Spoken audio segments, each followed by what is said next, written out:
are going to talk about first what I consider fundamental defensive principles, and then we're going to switch back and forth to defense and offense with both outside and inside.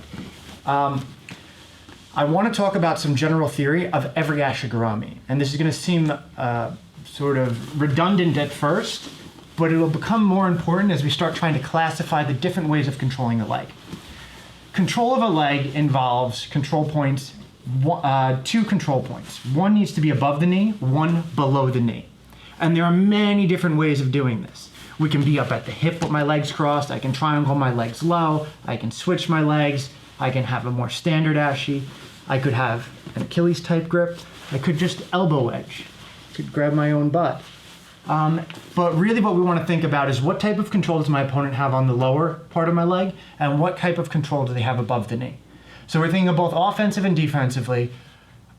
How are we controlling the leg, and how is my opponent attempting to control my leg?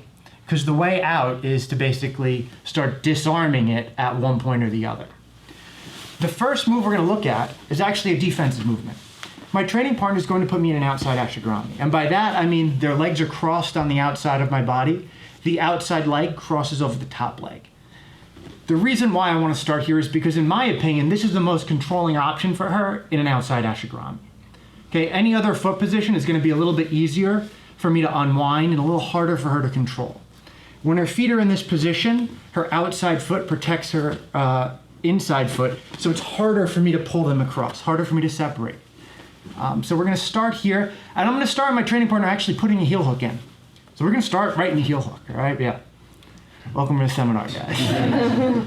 Now, here's the critical detail, all right? As soon as I'm in this position, I notice my training partner, her lower control is a heel hook, right? That's a problem. Her upper control, her legs are crossed like this. There's no spinning here, okay? We have to come forward. Now, what I want to think about is the line my ankle, knee, and hip make, okay? So I'm going to visualize a line between my ankle and my hip, and for an outside heel hook, defensively, I want my knee to be outside that line. When my knee is inside that line, this is when I get hurt. This is when I have a problem. If I bring my knee outside that line, I'm going to be safe, and I'm going to start the beginning of the movement we're learning here, which is a heel slip. But it's critically important my knee come outside first before anything. If I try to do anything creative with my knee inside this line of my ankle and hip, I'll hurt my knee. So we want to make sure, if we're trying to do this, it's not working, this is the critical detail.